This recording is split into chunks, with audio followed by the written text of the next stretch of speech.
So welcome everybody to this session. This is the first session of the day Achieving the Global Goal on Adaptation that we are organizing here in the Water Pavilion. I am Tove Lexen. I'm the Climate Policy Advisor for WaterAid Sweden. And this day has been organized together with our excellent partners that are listed here and together with my great colleague Jose Gesti from Sanitation and Water for All that is also part of the lead organizer team for this day. Just to give a hint already about the second event that we are also doing today, that will happen this afternoon. We will go into a more practical event where we will try to breach the global and the local level, water and climate stakeholders. So that will be more about how do we actually bring the global decisions into action on the ground. But now today, at this morning, we will focus on the global goal on adaptation, the indicator process for the different targets, and specifically focusing on the freshwater target, of course. So just to make sure that everyone knows what we are speaking about today, the global goal on adaptation came about in the Paris Agreement in 2015, where Article 7 established the global goal on adaptation of enhancing an adaptive capacity, strengthening resilience, and reducing vulnerability of climate change. But it took some time for the world to decide on what this actually means, and it wasn't until COP last year in Dubai that the parties agreed on the UAE framework for global climate resilience, where we have 7 thematic targets and 4 policy targets that we will discuss more in depth today. And when it comes to these targets, the current process up to COP next year in Brazil is to define the indicators for these different targets for monitoring progress. And the targets then are these ones listed here. We have a specific focus today, of course, on the water and sanitation target, as well as the ecosystems and biodiversity target that also includes water ecosystems. But we also really want to bring the interlinkages between the other targets as well. So we have representatives from the food, the health, the poverty, eradication and livelihood here as well as the policy targets or the dimensional targets that they are also referred to as. To come up with which indicators work together with these targets, the UNFCCC has invited parties, NGOs and other stakeholders to submit proposals for which indicators could match these targets. And here we just wanted to highlight that the water community, under the leadership of UNICEF and SWA and submitted as UN Water, have submitted actually a few different submissions with suggestions for these indicators, really with emphasis to try to connect with the existing work that is already going on, the existing frameworks that we have, the SDGs, the Sendai, disaster risk reduction, and of course the CBD. And just to say as well, that something that is also going on that we will speak more about in the afternoon is that the water sector has come together now partly as a result from the decision last year to have a water and sanitation target with a definition for climate resilient water, sanitation and hygiene service supply. And we will get to know more about that in the afternoon, so stay tuned for that. So after the last big UN climate meeting, SP60 in Bonn, the parties agreed to compile or to work in 2 different tracks to define indicators for this process. One part was a work that was given to the Adaptation Committee, the AC, which was meant to compile existing indicators from what parties report in their national reports and communications, such as the NAPs and the NDCs. And we used for that to bring everyone on board. It would be interesting to present what they found as existing indicators in these different reports. And you can see that there's a lot of mentioning or a lot of food and agriculture indicators, ecosystems indicators, and also some water indicators. Of course, there's also some additional work that needs to be done. You cannot just pull these indicators into the UAE framework. So there are some caveats as well, but anyways, this mapping is very useful to going forward. But as well, and as I mentioned, that the water community has contributed to, the decision from the Bonn meeting in June also invited different stakeholders to submit their proposal for indicators. So the UN got 62 different submissions from parties, groups of parties, UN organizations, international, intergovernmental organizations, and NGOs. More than 5,000 targets were submitted in total, and 649 were submitted to the water and sanitation target, and 722 were submitted to the biodiversity and ecosystems targets, which then includes water ecosystems, but also other aspects, of course. And the water expert group presented their analysis of these submitted indicators at the Sharm el-Sheikh workshop that was held in the fall. And this is a useful collection of data, or breaking down of the data actually, to see what the different indicators respond to as the subcomponents of the water targets. So we see that there's a lot of indicators existing for reducing climate-induced water scarcity, but also towards climate-resilient water supply. And the UNFCCC GGA Secretariat also did present at the Sharm el-Sheikh meeting some data on the overlap between the different indicators suggested, which is also very useful for the discussion that we're going to have here today. And this chart shows the overlap of these other targets with the water target. So there is a lot of overlap with implementation, agriculture, planning, etc. So this is really, really interesting. And before I leave for the panel, we just wanted to throw in a few different inputs to the discussion of where we see that it currently stands and what we think is important to go forward.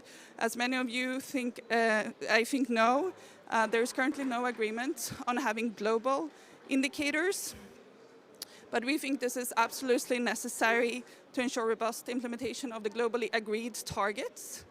There is also some sensitivity regarding having an indicator framework or package, you can call it different ways, but we think it's really important to have a structure around the indicators. And how we're then going to work with it. It cannot be sporadic bits and pieces if we want to be successful with this.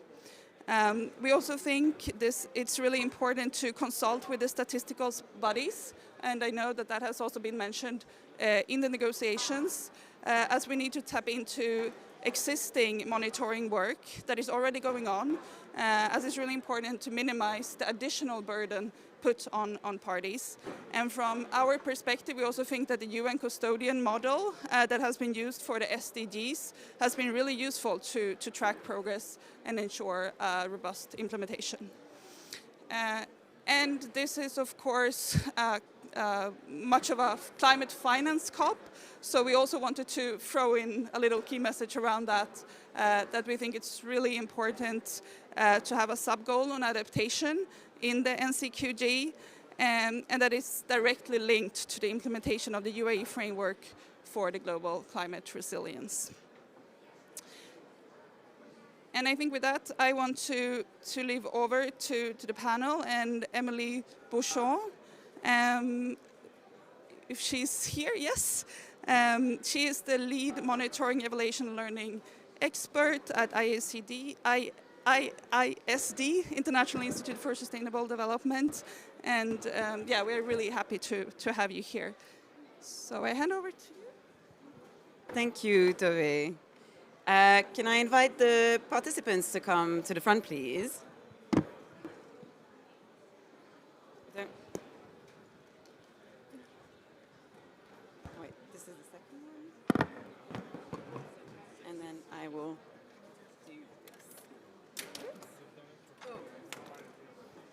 Okay.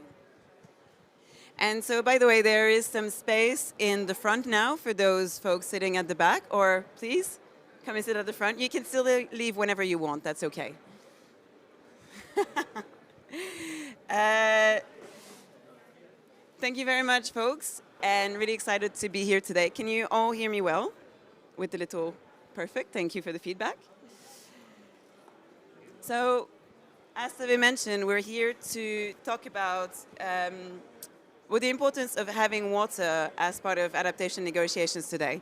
But of course, water doesn't exist in silos. So we need to talk about water along with other themes and other sectors that are considered under the global goal on adaptation and under the negotiations. But also that's very true for what happens in reality, right? We don't work in silos, we work with interlinkages and overlaps. So here we have a very exciting panel of 9 panelists. Am I counting 1, 2, 3, 4, 5, 6, 7? Yes. It seems like more, so we're very lucky. 8 in person and then Lucy online. And what we're going to do today is that we're going to have a chat about why is it important that water is part of now the adaptation negotiations, but also what are some of the main overlaps and interlinkages between different themes. So what I will do, panelists, experts. So we've talked before, but there's going to be 2 main questions. And we're lucky we have 2 water experts. Can you raise your hand, please? Wonderful. Yeah, no, you're infrastructure today. I'm sorry. Stay there. Don't too many overlaps. We also have thematic experts. You can raise your hands. Lucy, you're a thematic expert. And then we also will look at crossovers with other international agreements, so the CBD, the Convention on Biological Diversity, and the Desertification Treaty. And Animesh, I'll bring you in on the Sendai framework, just FYI, so you can't leave within the next 45 minutes. Thank you very much. So, to start off with, and we have a lot of panelists and a lot to cover, so I will be very strict and narrow in my questions. So we have first 2 water experts, and I will refer to your names just now. So first we have Feng Hu from Silk Road Earth and International Specialist at APAC Policy International at the UNEP. So you're part of the water expert group as part of the UAE Belém work program as well. And we also have Komlavi Akpoti, postdoctoral fellow in spatial hydrology at IWMI. So for the 2 of you, I'll ask each of you to take the questions one after the other. So can you tell us, in your own perspective, why do you think it's important that water is now considered under adaptation in negotiations? And, can you hear me? Oh, the mic is there, yes. And you have to pick, and this is a tricky task because all the experts say that everything is interlinked. But each expert is going to have to pick within the top 2 priority interlinkage with the other themes.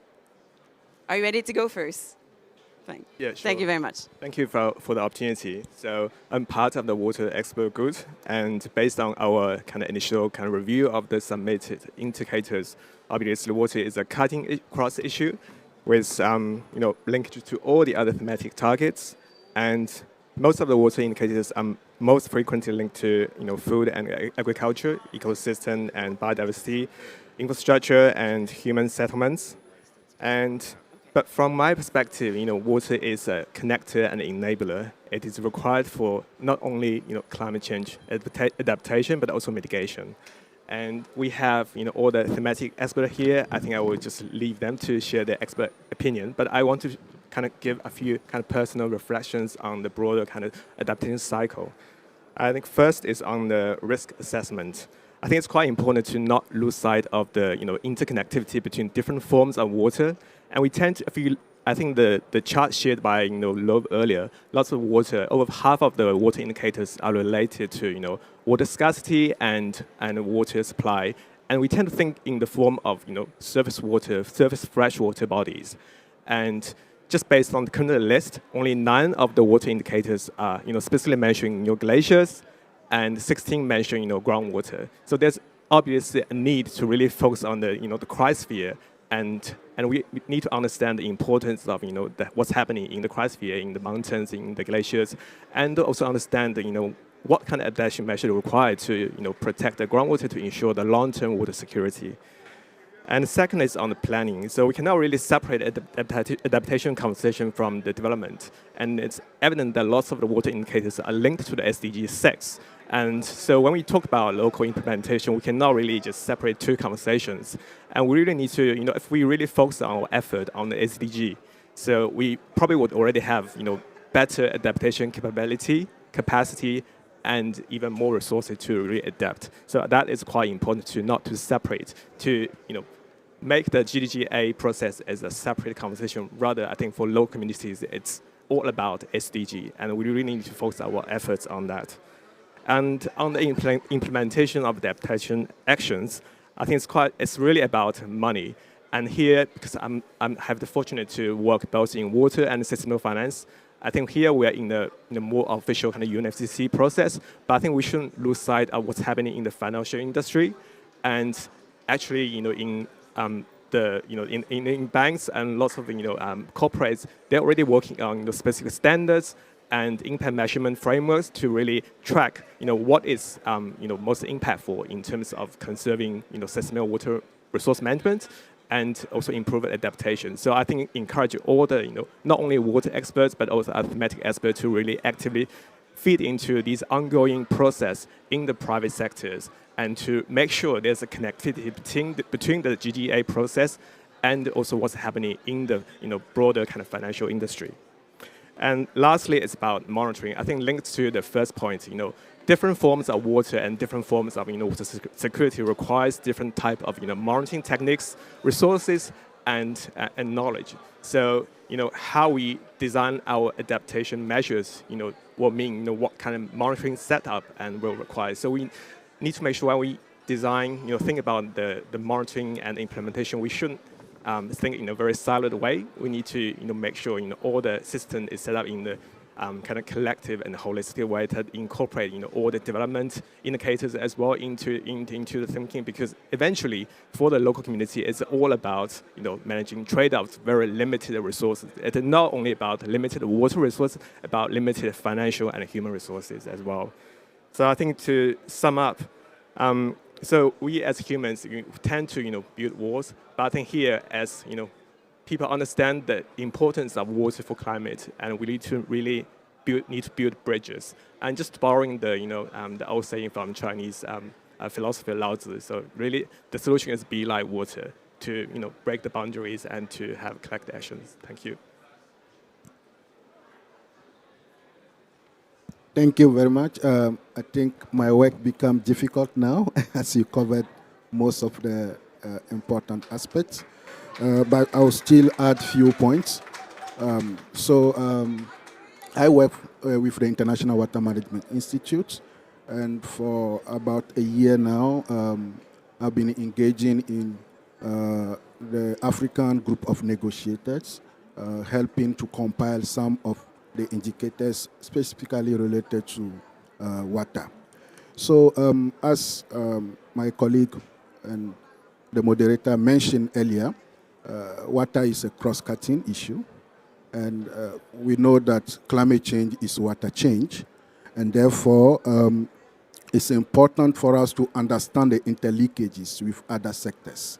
I will touch on two aspects specifically, water and health, for example, and this is very important in most of the vulnerable communities, especially because with water-related borne diseases, it's important that the indicators touch specifically on those so that vulnerable communities can be really taken into account in the process. I also see that we know water is a cut-crossing issue, but we need also to look at it from the ecosystem perspective.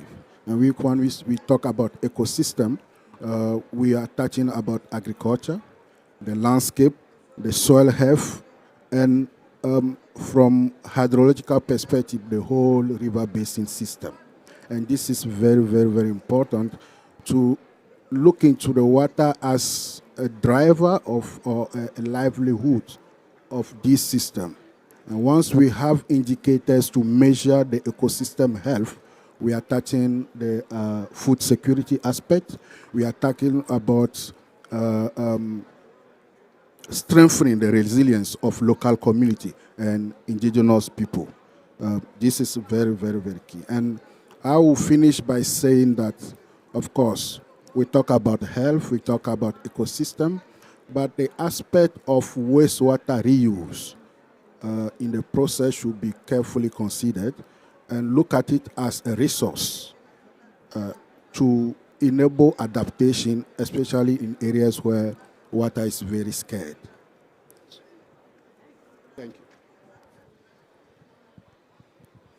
Wonderful. Thank you so much, both, for your very focused interventions. So we're now gonna go. I had originally an idea where I was gonna make you move towards like the interlinkage that was gonna be the closest to you, but we're gonna wait before everybody talks about their priorities before reorganizing, and then we'll see if they align, which is gonna be fun. So I'd now like to turn to our health perspective. Maria Walawende, Research Fellow at the Lancet Countdown on Health and Climate Change. So, thank you.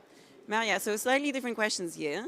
So, you're a health expert. Can you tell us why it's important that water is discussed in adaptation? So, what is very important at the crossover of health and water? And then you can pick your top one other priority sector. Thank you. Thank you. And thank you so much to the organizers for the invitation to be here today. As mentioned, I'm a research fellow with the Lancet Countdown on Health and Climate Change, and we produce a large evidence base that focuses on climate and health defined quite broadly. So not only do we look at exposures and impacts, but we also think about mitigation, adaptation, finance, and various forms of engagement on these issues. We're also involved in the health thematic group for the GGA, and a lot of our conversations in that group have been about interlinkages, actually, because just about every thematic area impacts on our health. Of course, water does, and I'll speak more to that, but things related to biodiversity, poverty, food, agriculture, all have serious health implications. So health, we like to think, is really at the heart of the climate negotiation and the climate conversation. We think that health is really the lived experience of climate impacts. And we see a variety of ways that our interactions with water impact on our health. So just in 2023, we saw about half the world experience, or half the land area experience at least 1 month of extreme drought. We also saw 60% or so of the land area experience a major increase in their extreme precipitation events. And in the health community, we know too much water at the wrong time or too little water both have implications for health, whether it's through drought's impact on food insecurity and agriculture, or having an increase in waterborne diseases or vector-borne diseases that are reliant and dependent on precipitation patterns. When we come back to think about the GGA indicators, in addition to talking about interlinkages, we've talked a lot about how some of the most fundamental and impactful indicators for adaptation are actually quite basic health improvements. Things like universal access to healthcare, protection of communities, and an increase in basic health provisions. And I think that's one thing I would really like to emphasize in this event today is some of the things we think about in adaptation can seem quite advanced or complicated, but some of the most accessible and successful solutions can really be some of the simplest things that we just need to take action on. It's quite difficult to choose just one other because, as I said, I do think that health really interplays with everything happening in this space. But if I did have to pick one, and I won't choose water because it seems quite too obvious, I would actually talk about food and agriculture. We've seen at the Lancet Countdown that the increases in heat waves and in droughts have led to an additional 151 million people experiencing food insecurity, and that the amount of agricultural workers that are finding it unsafe to work in heat conditions is leading to a lot of potential income loss, which of course not only impacts our economies, but also impacts the social determinants of health and their ability to afford and access healthcare services and things that underpin well-being. So that would be my initial answer today. Thanks. Wonderful. Thank you so much, Maria. You cheated a little bit here because you've mentioned several, but that's going to be allowed. You're not going to get to sit in the corner. That's fine. I don't think I'm allowed to do that anyways. But thank you so much. I'll turn to Lucy, who's our participant online and an expert on the food perspective. So Lucy Njuguna, she's a postdoctoral fellow at the Alliance of Biodiversity International and CIAT. And she's also part of the food experts group, food and agriculture expert group of the UAE Belém Work Program. So Lucy, hello, thanks for joining us online. And same two questions. So why is it important that, what's the main area of importance of why water and the intersection of food and agriculture, especially in the UAE Belém, but also in real life? Not that negotiations aren't real. And then you can pick another priority sector where you think is important for food and agriculture to intersect. Thanks. Okay, thank you very much, Emily, and good morning, everyone. I hope you can hear me. Can I maybe get a nod in the room? I can only see the panelists, so if you can hear me. Oh, perfect. Okay, so really grateful to be joining you today. And unfortunately, I'm not at the COP this first week, but I'll be there the second week. So I'm joining you from a very chilly and rainy Nairobi. Nonetheless, I'm really happy to be part of this conversation. Just going straight to the question, so that we have also enough time to get to hear from the audience and also have a discussion in the end. Specifically to the question that Emily you've posed, we know that water, the nexus between water, agriculture, food, and climate is quite crucial. And especially as the impacts of climate change are escalating, what the role of water, especially when it comes to agricultural production, it's quite critical because we know, for example, with climate change, the reliability and predictability of rainy seasons is becoming even much unreliable. So unreliable rainy seasons and the rainy seasons are also becoming unpredictable. And representing the main context where I'm from and where I work, which is the African context, 95% of agricultural production is rain-fed. So when you're getting into a situation where farmers don't know when the rain is coming or even the quantity they're going to receive, we've seen that increasingly there has been a focus on irrigation as one of the adaptation options that needs to be promoted for us to have sustainable and consistent supply of food. And I was just looking at a recent report that was looking at the inclusion of that link between water and food within the NDCs that was submitted by the end of 2022. So this is a report that was done by the UNDP and the Stockholm International Water Institute that was actually found that 32% of the NDCs include a mention of this interlinkage. So that linkage between water and food. And out of the 32%, 54% are from the African continent. So just showing how critical this linkage is for the African context.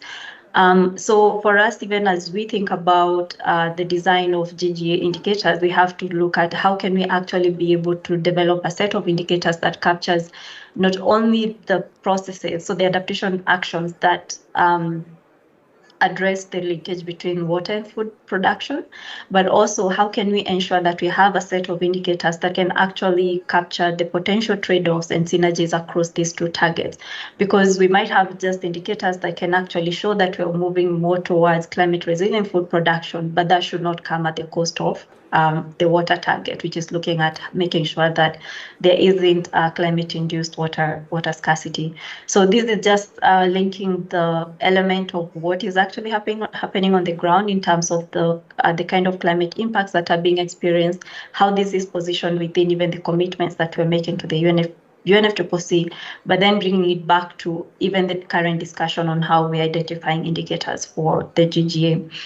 And identifying indicators is just one part of the equation. Post COP30, after we've established the indicators, there's now the part that we need to operationalize them to be able to identify which type of data sets we can actually use to get adequate insights into what is happening. Then it comes in the question that if we have, for example, reporting that is coming from the sectoral ministries, if certain data sets are coming from the water ministry, for example, are they accounting for the water activities within the agriculture sector? So even as the experts, we are working on the indicators, we need to also have these in mind to make sure that even as we are streamlining reporting processes, these synergies and trade-offs can adequately be captured. And maybe then if to follow the two of the others and maybe identify additional targets where food and agriculture is critical. I will follow that camp where we are saying food and agriculture is also sort of cross-cutting, because besides water, we know food and agriculture is also critically linked to the issue of poverty and livelihoods. We have also the aspect of health, because without good access to food, and the food and agriculture target actually also includes the aspect of access to nutritious food for all. So we are also with this linking to the health aspect. But then, of course, given that food production is taking place on land and the use of water resources, then there's that linkage with ecosystems and biodiversity. So I'll stop it at that and looking forward to the rest of the discussion. Thank you. Thank you so much, Lucy. And thanks for the main interlinkages as well, and reminding us that it's not just about synergies but also about trade-offs between the different themes.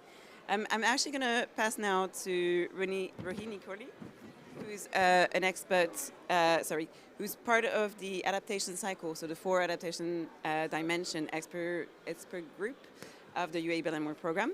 And Rohini is a senior technical advisor on adaptation policy and planning at the UNDP. So Rohini, I've told you the questions. You want me to repeat them? Yes? Yes.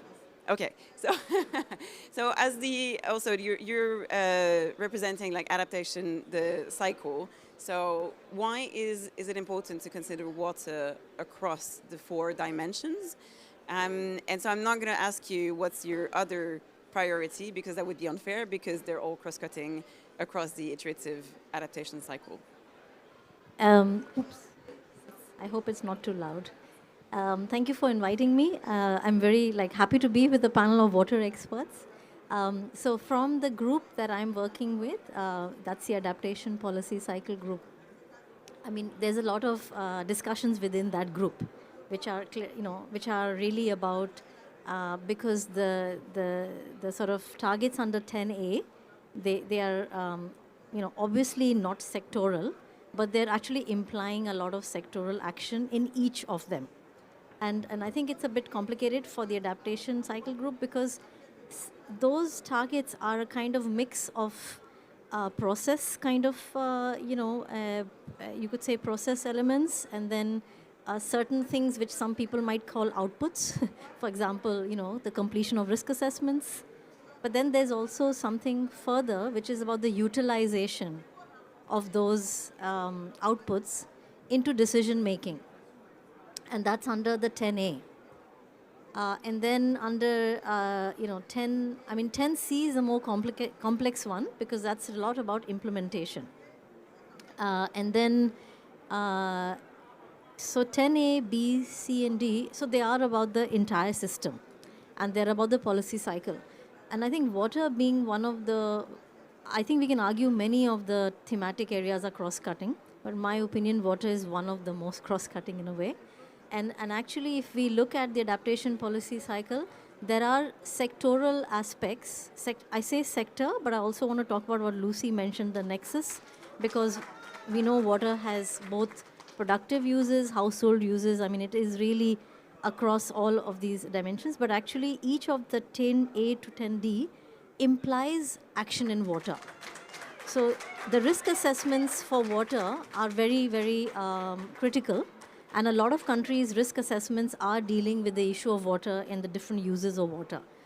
The same with 10D, the implementation of the adaptation plan, or it could be a NAP or some other climate plan. There is also an implementation of a sectoral adaptation for water. I won't say a NAP for water because many countries don't actually have a separated plan for adaptation in the water sector, and some do. So there is a, so the each of from 10A to 10D, I think it's a simple point. It's simple, but it makes the activity complex because each of them has a sectoral dimension, and water kind of cuts across all. I mean, the MEL systems. A MEL system is obviously for the whole of government, but there are very, very specific indicators that would probably be required for looking at, sort of the more long-term issues within water.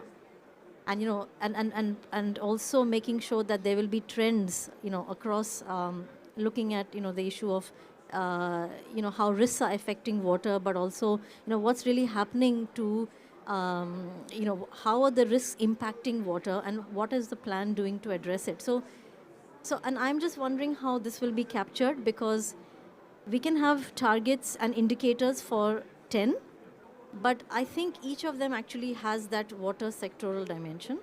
And the thematic target for water, I think, has to be outcome. I mean, it really, I don't know if it has to be, but it should be. It should be, at outcome level. It should be about the impact.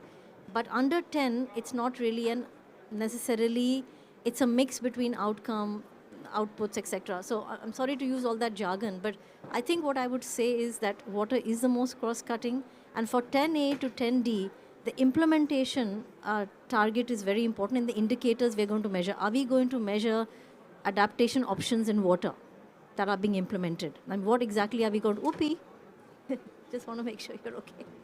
Uh-oh. I hope you're okay. Yeah, so I think it's to say that for every target, for every indicator we have between 10A to 10D, we have to think about what will be, how does this impact the water policy cycle? Let me put it like that. So hopefully there is a good impact target for water, but also there are enough sectoral dimensions captured under 10 but we need to see how all this will be organized, because right now it's kind of confusing. And I hope we can come to some clarity, but make sure we deal with 10 in its sectoral aspects as well. Thank you.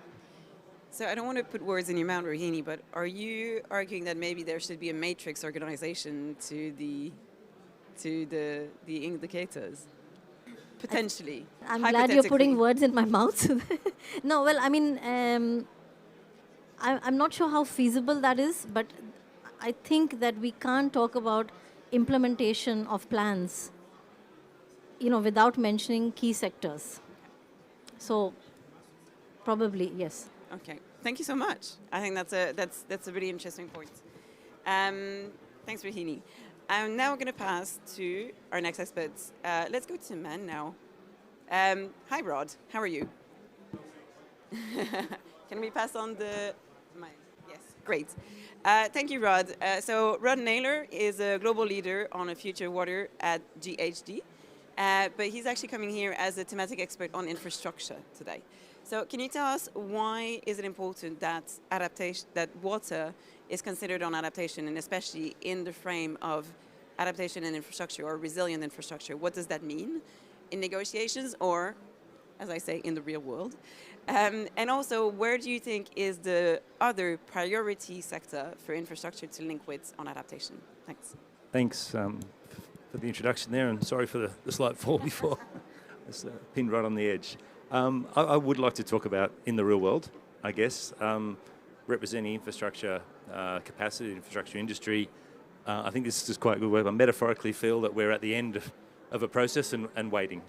And I think it's fair to say on behalf of the industry that we're enthusiastic, we have ambition to integrate, to do more for adaptation, but and a lot of organisations really reaching hard, investing in trying to evolve and develop what we do in terms of delivery, construction, operation of infrastructure, but frustrated to the ability to actually contribute and to participate and to do some things in the real world. I tend to agree implementation and impact is where our ambition and our enthusiasm is. And it's really interesting to be here at COP. Frustrated to hear the slowness of progress on water, I must say, but really enthused by the conversation about the interlinkages everywhere. And I think it's that interlinkage that's holding us back a little bit. I always say, I guess when we move around the world, water is the ultimate connector that connects all things. I think that's what we're discovering today. There's everything that we're doing in terms of mitigation and adaptation has a water element. As a water industry person, it's a little frustrating waiting for that to be evolved and to be expressed. And I know the Water for Climate Pavilion's been making that case for the 3 years I've been part of it here. But I think one slight difference with some of what I've heard today that is important to me, I guess, is water's also hyper-local. So to have global adaptation goals and measures is fantastic, but when we get to what we're trying to do as the infrastructure industry is actually deliver and implement projects on the ground in the real world, to be able to do that, we've got to get past the global to the local. So I was frustrated in some pre-reading about how many metrics there are, obviously, around adaptation and water, there are many hundreds. But it sort of makes sense to me sitting here listening to the panel, but that in reality, for any given project, there is a suite of opportunity of interlinkage and of adaptation capability or improvement that actually can be developed through a project. As the infrastructure industry, I guess, we're frustrated in waiting for that to happen and keen to have more involvement. But I really see it's incredibly important work. We can only build, operate, maintain what is procured from us. So we're contractors, we're operators. And unless governments in procurement or other bodies and organisations can articulate the interlinkages, the other benefits, and procure for that, we're constrained to lowest cost, just pour me more concrete. And I can say that the industry is actually on a journey of trying to integrate and do more, but frustrated by the ability of government and of clients to specify, understand, articulate those benefits, and to be able to bring them into the procurement process. So how do we procure not for lowest cubic metre cost of concrete for a road? How do we actually see a road as water infrastructure, as biodiversity corridor, as social opportunity, and procure on that basis? So I think that's where the real opportunity for us is. If I get to pick one from the themes, for me it's ecosystem and biodiversity. And that's because I guess I spend a lot of my time around the world really focusing on trying to shift infrastructure in water, thinking away from guaranteed 100-year concrete projects and into adaptive, reactive and innovative solutions, nature-based solutions, integrating better with the interlinkages. So that's where, from a water infrastructure perspective, we see those opportunities. We're desperate to have the opportunity to do them. We celebrate the work, but we really want to get to the hyper-local capability so we can convert that into real-world benefit and actualise adaptation action. Wonderful. Thank you so much, Rod. And I'm going to then jump to Tristan, who's our biodiversity thematic expert.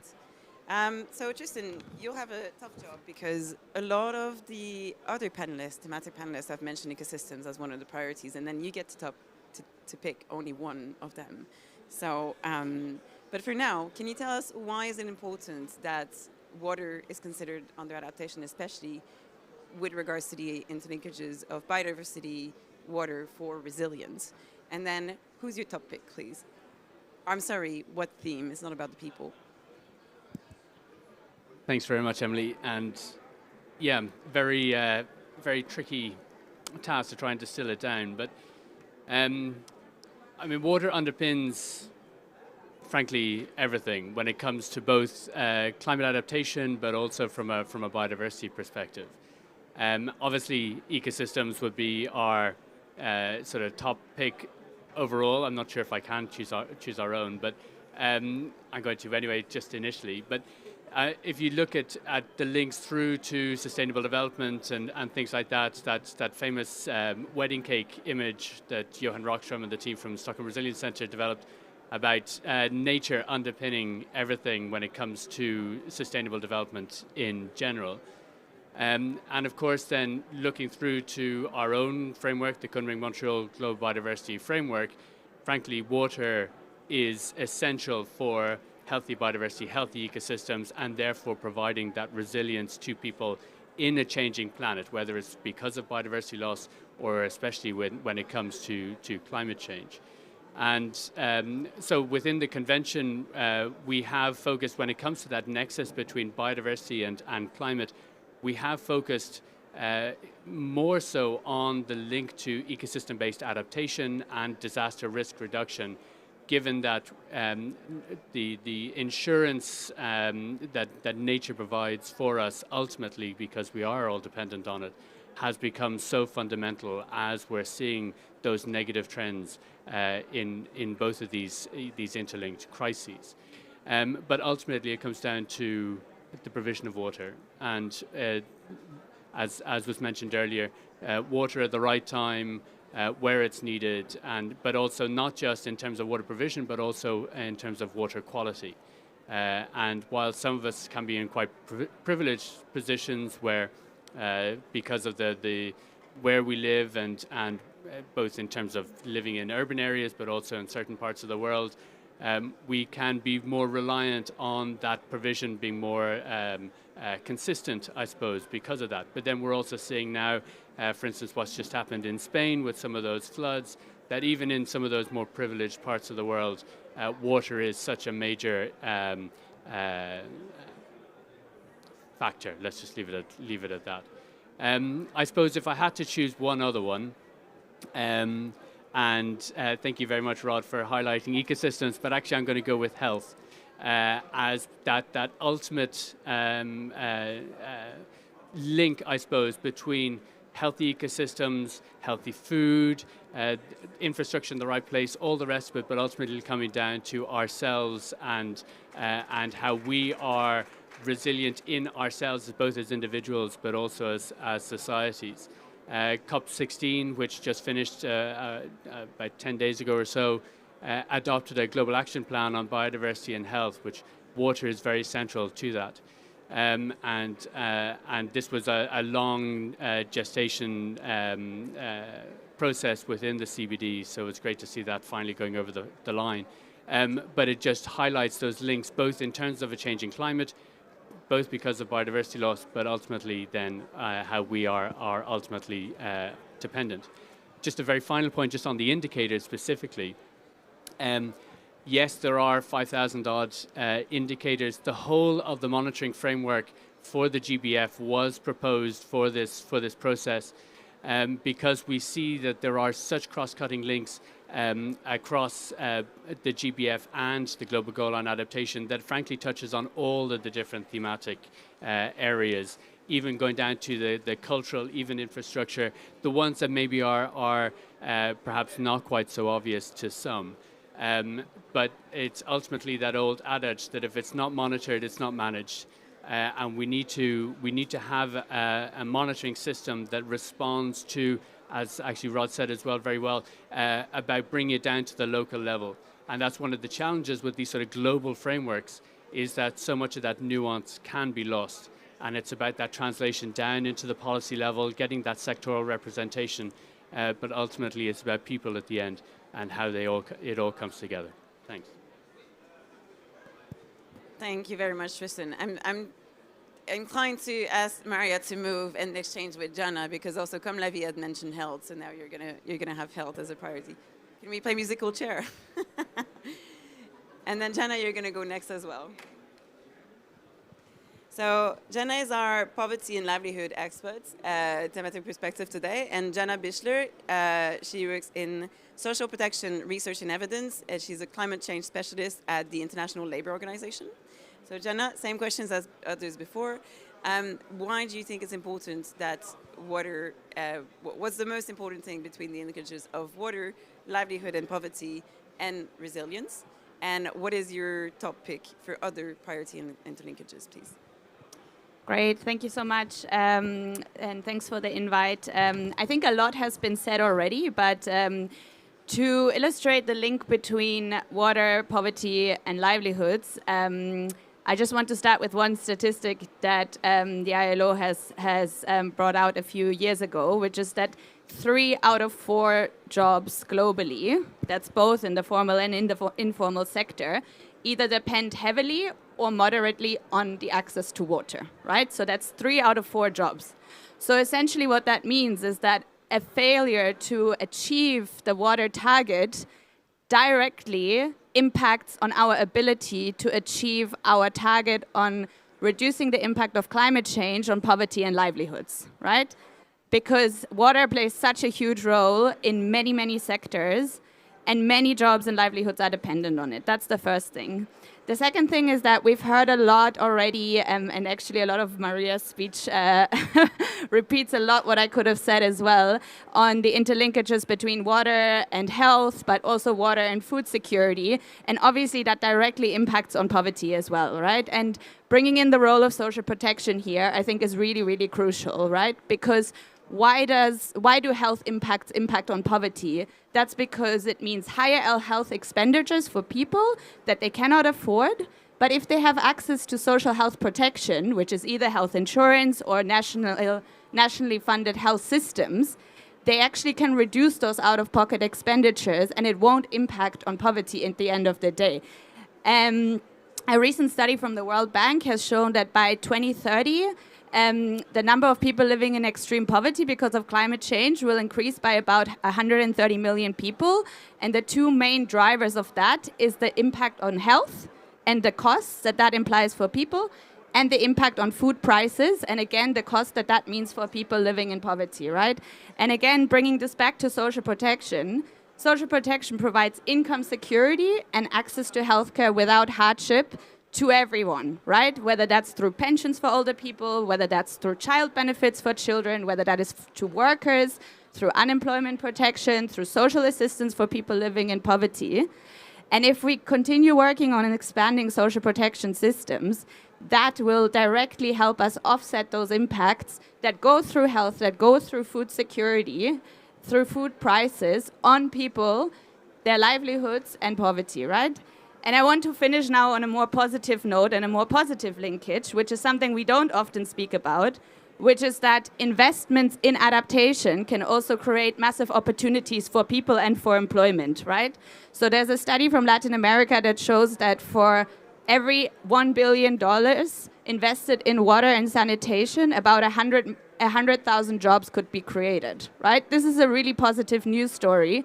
And it also just gets me to the last linkage that I want to speak about, which is not about all the targets, but actually I want to just point out one linkage between negotiation streams, which I think sometimes doesn't get spoken about too much, and that's between just transition and adaptation. So I don't know who's been following a little bit the just transition discussions, but more and more countries are recognizing that the just transition is just as relevant for adaptation as it is for mitigation, right? And that really aligns with the ILO guidelines on just transition as well, that were put together by governments, workers, and employers already in 2016, and that tell us that just transition pathways need to include adaptation and just transition, right? So by thinking about how we can also link those employment impacts and the impacts on people and jobs with all of our adaptation actions, we can actually get to a just transition in that way as well. So I really would encourage everybody to also start really thinking about those linkages as well, because I think they're really important. Thanks a lot.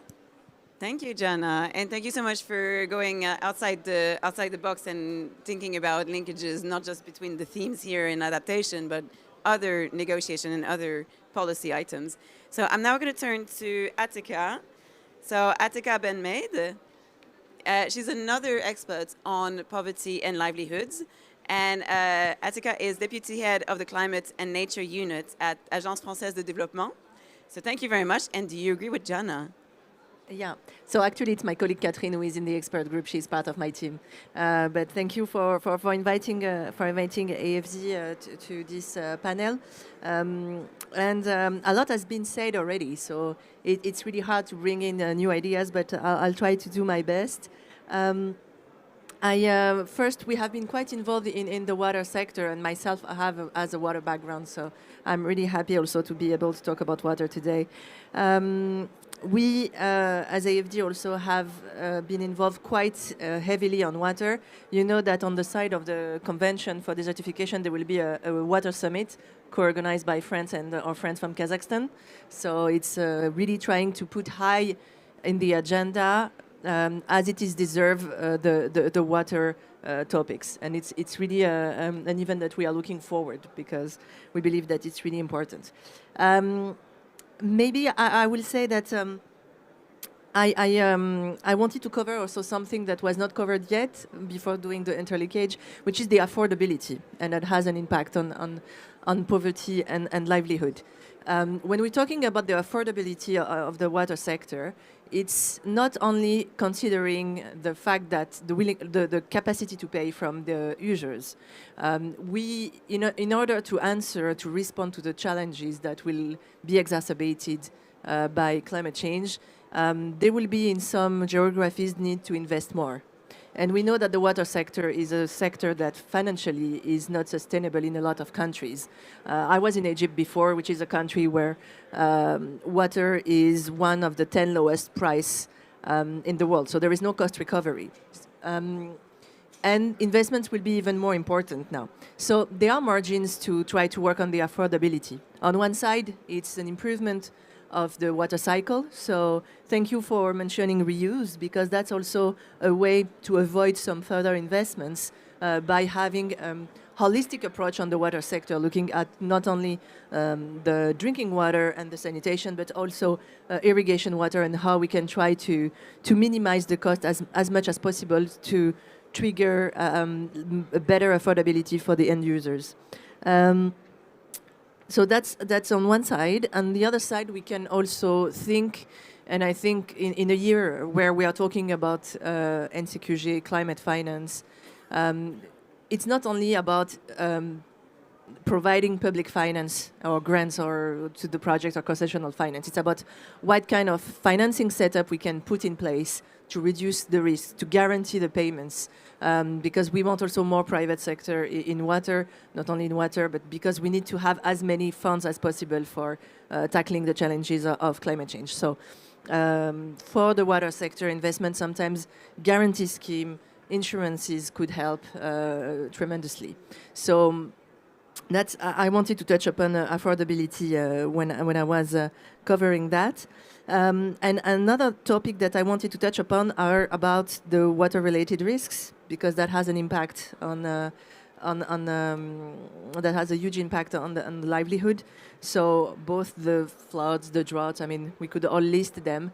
And here too, innovation in terms of different tools we could mobilize, more insurance scheme. And we have been working a lot as part of the Global Shield as AFD, but not only. And I think they are the kind of setup solutions we have to go through to try to secure the livelihood of the populations.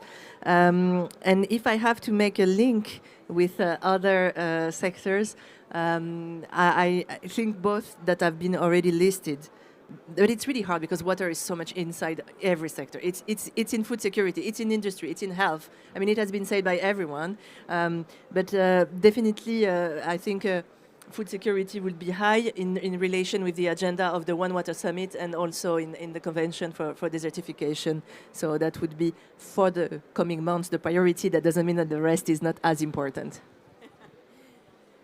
Thank you very much, Jessica, and very well played here. And you're sitting next to Penny and right beside Lucy, so that's great, great placement. Thank you very much. So I'm going to turn now to Penny, who is represented on water, but also looking at the desertification treaty angle. So Penny Foy, yes, is a Water Systems Associate in Ambition Loop and Technical Support to COP16 Desertification Presidency. So from your point of view, again, why is water important? Well, you're having the water perspective, so I'll keep it to like, why is water important with regards to the desertification treaty, please? Yeah, thank you so much. And thank you already paving the way for the land convention that is going to happen in December, a week after COP29 is finished. And we will be heading to Riyadh for the desertification COP. So as you all know, the desertification COP is combating the land degradation as well as with the desertification related activities.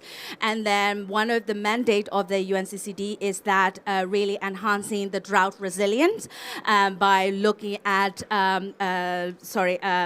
like water efficiency as well as enhancing soil health, really sustaining about agricultural lands, and really looking at enhancing the drought resilience for vulnerable communities. So this year, for the first time in the UNCCD history, the presidency is going to launch the first ever action agenda, working closely with the UNCCD Secretariat.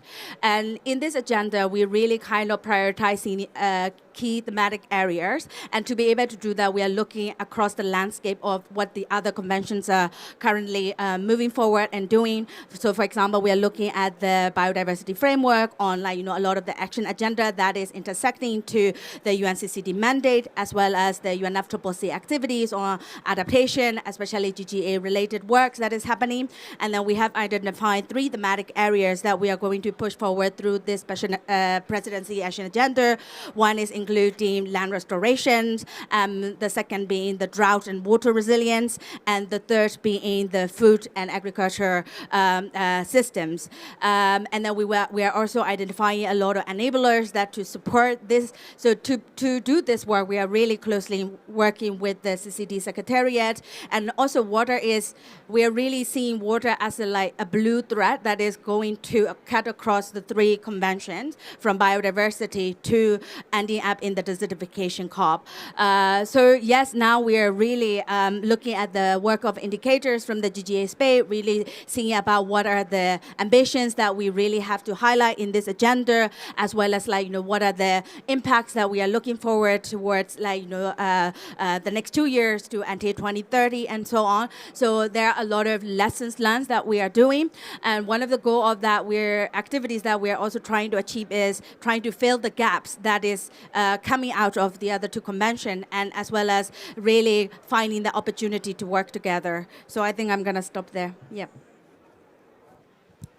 Wonderful. Thank you so much, Penny. And I'm now actually going to turn to the audience, and I'm going to call in Animesh. Animesh Kumar, hi. Thank you so much for being here. And it's great that you're here, because then you can talk to us about the interlinkages with water and the Sendai framework. Oh, sorry. Thanks a lot. I think there is some problem with the audio here. Yeah. Hello, everyone. Very familiar faces all through. What I would quickly do is to talk a bit about Sendai framework, and I've been talking about it all through the GLASS process and the UAE Belém work program. Animesh, I'm the head of UNDRR Bonn office, responsible for climate change and data portfolios. One of the things that we have been doing as the custodian of the Sendai framework and SDGs 1, 11, and 13 is very consistently following up the process of indicator development based on the experience we have gained since 2005 on development of the Hyogo framework for action indicators and subsequently the Sendai framework indicators. The 3 lessons to share. One, we need to be very clear what are we measuring, global, national, and that I think clearly remains a bit of a gap in terms of the guidance we are receiving. Why is it important? Because if you're talking about the global goal, and if every country follows its own trajectory of measuring progress, we will not be able to aggregate the progress at the global goal level. And hence, that is one thing we have done in Sendai framework, wherein all the targets and indicators are at the global level. All the countries report using a common set of indicators. We don't measure implementation. We have left that to the countries to decide how they want to reach the common global goal. So, because the adaptation pathways or resilience pathways will differ country by country, so we can't be prescriptive in saying that this is what exactly every country has to do. So they decide what they want to do, but till the point they reach the common global goal. So that's point number 1. Number 2 is, as of now, 8 years down the line since 2015, we have 163 countries currently reporting on Sendai framework. And if I look across the 38 indicators, official indicators that the governments are reporting on, it's very clear that the indicators for which we had methodology and data existing are the ones where more data is coming, and where either of this was not there, reporting is going down. And that goes to the point I keep making in all these meetings, is about data readiness. How do we select the indicators among the mix? 1, do the indicators have the right methodology? And 2, if they have existing data. If they have the right methodology, they make the first cut. If they have the existing data, they make the second cut and hence select it. If they have neither, either they should be dropped, or they should have a strong political imperative that they should be selected and necessary investment needs to be made to develop the right methodology and data. So that's point number 2. And point number 3 is it's just not about having the right methodology and data, but also having the right data standards. Taxonomy, matrix, classification. So work is a very odd world of statisticians. I'm not a statistician, but we have a team of statisticians who actually do that. It's important because if we don't have the right data standards, international comparison becomes a challenge. And again, we have been able to quantify each of these indicators to a common global score for resilience across different indicators because we have a common set of standards and methodologies which 150 countries are currently using. I'll take up one example in the second session in the afternoon where I'm speaking, and hence I'm not on the panel in the first one. I'll pick up early warnings for all as an example in the second session, where I will talk how early warning indicators are helping, giving us one common score for the whole world to see the progress on the one side, but also decomposing it down into specific elements to see where investments are required for increasing progress. So I'll stop there. Thank you very much. Amazing. Thank you so much, Animesh. And thank you so much first to our panelists who broadly respected the questions today. So a round of applause first. And also reiterate, there is a second event at 1 p.m. today that's going to focus on more at 3 p.m. today. It's 3 p.m. That is going to go focus more on real examples of interlinkages. And we're also going to try to finish a bit earlier this session because there's a GGA negotiation at 12. So we have about 10 minutes. And what I'm going to do, I'm going to be a bit mean again, but you know that makes a good event. And I'm going to ask each of our panelists to come up when, according to them, okay, if it were you, what is the one priority for action in order to improve and act on the interlinkage of your choice? So it can be of your theme and water, or it can be from your team and another theme, whichever you choose. But please focus on only one action, and that can be for negotiations, that could be for industry, that can be for government. If you were a magician or you had one genie wish, what would you want to happen, by whom, and now? And by now I mean 2025. Clear? And I'm going to kindly turn to our online participant, Lucy, on her thoughts on this. And I'm going to ask you as well to please be brief. You've got 1 minute each. Lucy, okay. up to you. All right, thank you, Emily. I think my one actor given the timeline of between now and 2025, I will turn on the negotiators because I think that is where the discussions are currently taking place. And we know, even if as experts, we are already so much aware of these interlinkages, if we don't have guidance and that desire to create a GGA framework that is actually taking into account these linkages, it will be much more difficult to realize them. Whether we like it or not, we know what gets measured gets done. So if we don't have good indicators, good framework that actually takes into consideration these interlinkages, it will be much more difficult to actually even incentivize their consideration into policies and into actions.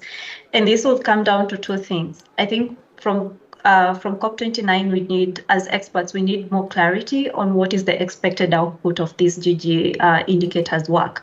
Is it are we going to have a guidance on the output in a way that enables us as experts to make recommendations on the best indicators that can capture these interlinkages?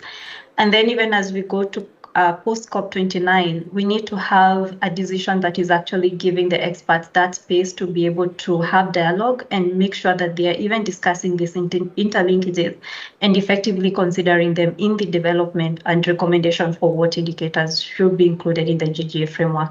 So I think those are the two things that I'm really looking forward to into the decision text out of COP29. Thanks. Thank you very much, Lucy. Who would like to go first amongst our panelists? Penny, you've got the mic. Yeah, I can start with that. I think I would turn into the stakeholder who are in the room, online and here. We are welcome for you to come to Riyadh. There are a lot of exciting activities and also engagement that is happening on water, land, and food and ecosystem that we will be engaging. So please engage in the other process in a way that is more really targeted towards the certifications. But at the same time, we are closely looking very closely to what is advancing in the GGA space, and we're learning it from the process. So yes, we will be closely looking. Wonderful. You're putting this very clearly. Engage in the desertification treaty, folks. Should we start at this end and work along? From an infrastructure industry perspective, I think the one thing that we'd love to see is prioritisation of action on the ground and making it, or supporting buyers, as we said, the people who procure from us, supporting buyers to invest in experimentation, innovation and learning, to be able to unleash that, to make it okay. We find, we've heard a few of the speeches I've been to around the last week, companies, private sector are nervous to invest, willing and want to, but have a fear that if they're not getting it perfect, they'll be pilloried. So how can the process enable and empower experimentation and learning through action so that we can start working? And who should be doing that? Sorry, who's doing the support? Yeah, is it the government? Is it the UNFCCC? Is it? By and large, a lot of the work that we do is for government. So I think through UNFCCC, support for governments to have that courage and to create a global paradigm of learning and experimentation rather than accusation for things or investments that don't work. How do we leverage that value for the broader good and accept that things aren't going to be perfect, but we'll get better as we go? If I was a magician, I prefer to start by that. I think the first action would be really... No, yeah, don't fall. That would be... the first action would be to have a systematic... to be sure that systematically adaptation is considered in every public policy anywhere. And that's something that I think will change a lot the game. At AFD, the fact that we have a systematic assessment of the projects through a resilience framework, we have tools and all that, and that's not the topic of today. We have now multiplied by 5 our adaptation finance. And it's not about showing off the numbers. It's about saying that there is a huge margin of maneuver in order to improve every single operation. And it's not only in the typical ones. I mean, our typical sectors are water, agriculture, and urban development, where we have the most adaptation co-benefits. It's in every single sector. We have a few examples of social protection. We have a few examples in employment. So I think if I was a magician, that would be the priority and the thing to put in place as urgently as possible. So am I understanding right that for you it would be donors to mainstream adaptation and resilience across all their portfolios? I mean, the thing is that we are only covering a part of what is happening in the countries. And here we are in a situation where we are talking about magician, and so that means the best world or the dream world. So it's any public policy, no matter where the funds are coming. It could be also, I mean, and what is important anyway is that everything that we are supporting is country-driven. So every single country doing that in every single public policy. We don't have to go in an order. If someone is very keen, you can take the mic. But Tristan, please go ahead. Thanks. Yeah, but I got to say this now as the Secretariat, but there's also that sense of urgency that really needs to happen. As parties to all the different conventions, including CCD, ourselves, UNFCCC, etc., are going through that policy revision or updating process with the NBSAPs, the NDCs, LDN, and NAPs as well, of course, is that there's effective consultation participation both in the actual development or revision of those policies, but also especially in the implementation. We talk about whole of society, whole of government approaches, etc. How do you bring the private sector in? How do you bring the local communities in? Who is being represented and how are they being represented? And then, of course, once the targets are set and it's got parliamentary approval and all the rest of it, the implementation and how is that being put into place. And that brings in the donors, it brings in everyone, ensuring that we're all going in the right direction. And it was interesting, sorry, just very quickly, Trevor, in your presentation, you highlighted 3 targets within the GBF. They're the ones that specifically mentioned water. And I think that highlights the fact that you need to have that specificity within your policies, within the various approaches, because otherwise there is the potential of being lost, that it's not being reflected. Because like I mentioned earlier, we see the link with water in all the targets, but you only highlighted 3. And that's not a criticism necessarily, but it reflects that need for specificity. Thanks. I think I would add on to what's already been said. earlier I mentioned that health is the lived experience of climate impacts. And so one thing we talk a lot about in the health community is the need to maximize co-benefits when they're possible. When we think of things like reducing air pollution, we see that there's benefits for the climate. There's also benefits to our respiratory systems, to lowering deaths related to air pollution. And I think the same can also be said across sectors and with this consideration of finance. So how can we ensure that poverty alleviation activities, things in the agricultural space, infrastructure projects are specifically mentioning health, considering health, so that money that's flowing into any one of these sectors or projects in any area are considering the others, so that we're making the most of really every dollar spent for any of these thematic areas to maximize the benefits across them. I would mention that we have a lot of that in health as well. There's millions of dollars that go just to HIV, just to malaria. How can we make sure that those dollars are, seeing benefits to ecosystems, to poverty alleviation, et cetera? So I think the interlinkages between a variety of actors can really inform the work that we all do to be more holistic whenever we can. I'm going to ask Jenna, do you want to go next? Jenna, do you want to go next if you need to go? Please go ahead. I'm going to give an early release to some panelists to run to the GGA negotiation. Thank you so much. That's really kind. Okay, so my call to action would be, let's be pragmatic. And that's on the indicators. Yeah, we've spoken a lot about the interlinkages. It's an extremely important and interesting discussion. But when it comes to the indicators, we cannot measure everything, right? It's important to be aware of those interlinkages, think about them when we plan policies. But as we have the same story in the SDGs, right? All the SDGs are interlinked. Of course they are. That doesn't mean that in every target we have to measure everything, right? So in poverty and livelihoods, let's measure poverty and livelihoods, but be aware that it links with water, with agriculture, with all of those things, right? The ILO is the custodian of the SDG indicator on social protection. In every report, we show how it links to all the other SDGs, but that doesn't mean that under SDG 1 and SDG 1.3.1, we report and measure the other indicators, right? So that's one part. And the other part about being pragmatic, I think that I just wanted to make, and it links something to what Maria said earlier. The adaptation part of things is really important. We want to measure adaptation-specific things.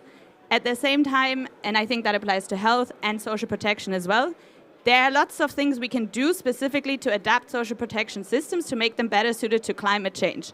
But if we don't have a social protection system and no one is covered to begin with, there's not much we can adapt, right? So we have to crack this nut and think about how we can make sure that we're not putting some artificial separation that in the end is actually not really going to get us anywhere on the ground. And I think it's a similar story with health, no? And with many other sectors, of course.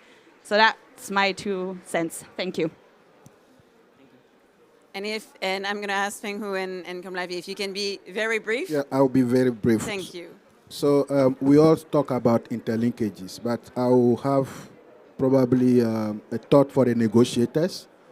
It's very important that they are intentional about inclusivity and equity in terms of the set of indicators that are being recommended. The question is, why are we reporting these indicators at the first place?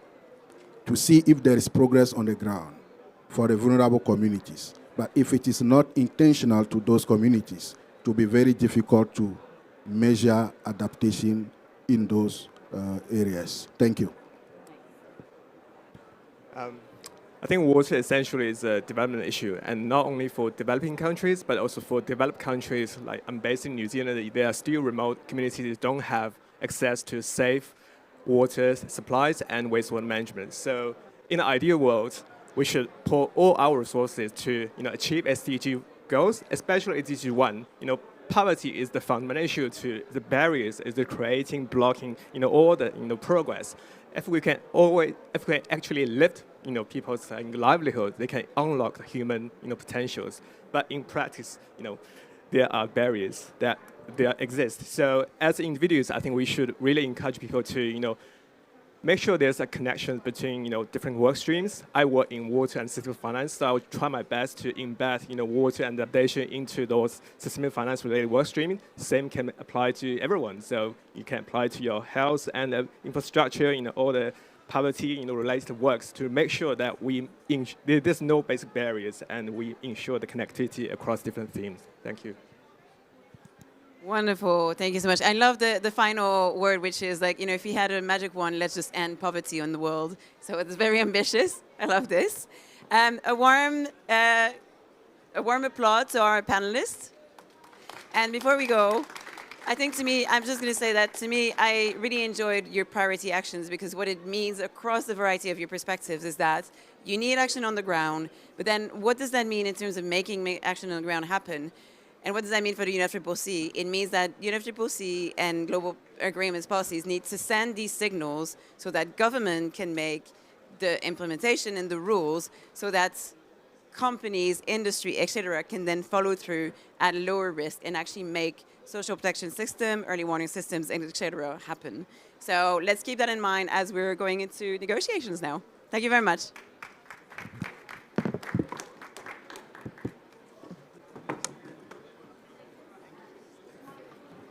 Thank you very much, both. Thank you. Thank you very much. Really nice to meet you. Yes. Yeah, I'm so sorry. And I think we're like a bunch of us running to negotiate. Let's go, go, go, go, go.